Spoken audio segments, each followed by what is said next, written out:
Welcome back. So after months of the Democratic Alliance calling for government to declare a state of disaster over the power crisis in the country, the declaration was finally made by President Cyril Ramaphosa last week in his State of the Nation address. However, now the opposition party is planning on taking government to court over the state of disaster that they had called for. So let's discuss this further and understand the thinking behind that. And for that was joined by spokesperson for the Democratic Alliance, Cilliers Brink. Cilliers, a good morning to you. Thank you so much for giving us your time. I know that I'd spoken to over the past few months the various shadow ministers within the Democratic Alliance on the various platforms that we have, and we talked about this call for a state of disaster to deal with the load shedding crisis. The call was made by the president last week, and it seems the response from the declaration rather by the president was made, and it seems the response from the Democratic Alliance is now to take that decision to court. Why? So let's just be clear. What the DA was calling for was a ring-fenced disaster response to the situation at Eskom. The situation is a disaster, no doubt, in the ordinary sense of the word. Every day, Eskom's power generation capacity deteriorates, and that is for various reasons, some of which are because laws and regulations as they currently stand are blockages to quick and effective decision-making at Eskom. Now that is not the same as declaring a national state of disaster. A national state of disaster will not be ring-fenced around Eskom. It will not be narrowly focused and tailored at solving the problems at Eskom. And if you have any doubt about this, you can read the declaration by Minister Nkosazana Dlamini-Zuma. It is vague, it is wide, and it is open to abuse. Now, the DA is not suddenly running to court to challenge this. Back in 2021, the DA filed an application to have Section 27 of the Disaster Management Act, the provision that the national state of disaster, constitutional, because it allows... Cilliers, are you still there? Okay, we seem to be having some trouble with Cilliers' line, but I want to try and continue that conversation because it is a very important one, right? Where the spokesperson for the Democratic Alliance saying that they are going to try and take the decision by the president to declare a state of disaster around load shedding, saying that they're taking that issue to court. Well, he's clarifying that, saying that what they've called for is a ring-fenced state of disaster. And of course, the question remains whether or not that is really part of legislation. And we're going to try and get him back so we can try and continue that conversation. Cilliers, I lost you there for a moment. We all know that around this time we have connectivity issues, but you were finishing your point around why you are still continuing with this bid to go to court, because you want a ring-fenced national state of disaster. And I just to add on to that thought as you finish it quickly, just to add on to it, where in legislation we make way for ring-fenced states of disaster? Right. So I hope you can hear me clearly now. Yes, we're good. Okay, great stuff. So let me just finish off by saying that back in 2021, the DA challenged in court Section 27 of the Disaster Management Act, the provision that deals with a national state of disaster, because it bypasses parliamentary accountability and because it effectively allows abuse. So it's not a new thing. We're not running to court suddenly. It's an existing case which we have written to the Judge President or instructed our attorneys to write to the Judge President of the Supreme Court of Appeal to finally get a hearing date. We are also doing a PIA application to find out whether the President has been given adverse legal advice on this move, because we suspect that he has been given that advice. So to get to your question, what is a ring-fenced response? Yes. As we mentioned in the debate of the President's SONA address, it would be to bring legislation to Parliament in terms of Section 44, sub 2 and 3 of the Constitution. It will assist the President to pass or to bring laws to Parliament that will narrowly focus on the situation at Eskom. And I'm very happy to talk to you about what those laws should achieve, if you give me the opportunity to do so. Sure, I'll let you do that briefly, yes. Yes, so there are legislative obstacles in the way. To give you one example, the Minister of Energy has rejected Eskom's application to buy diesel at wholesale prices. If Eskom can buy diesel at wholesale prices, they can save 6 rand, almost 6 rand per litre of diesel. That translates into billions over 2-3 years. Now, the reason the minister has refused that application is because Eskom doesn't comply with certain wholesale storage requirements. Now, this is stupid.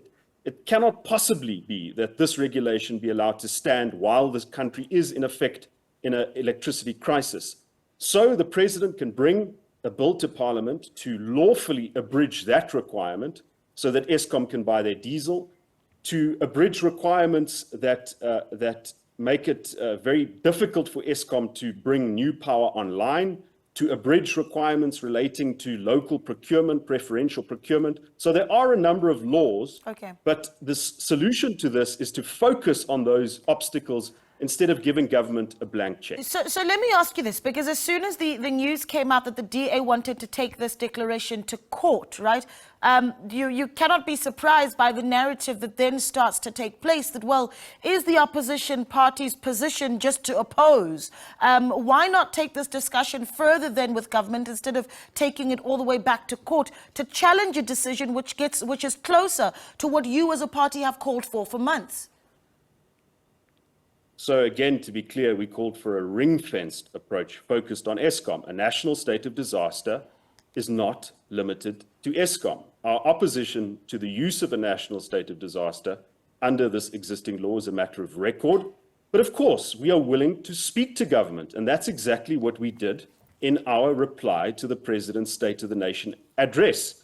That is the point at which he shared with the country that this is going to be the government's response.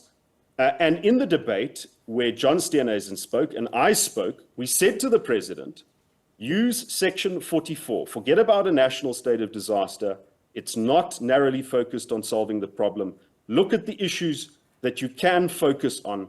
But also, more widely, there are certain basic things that the president can do that doesn't require laws to be abridged. For example, getting rid of supremely incompetent ministers for public enterprises and energy.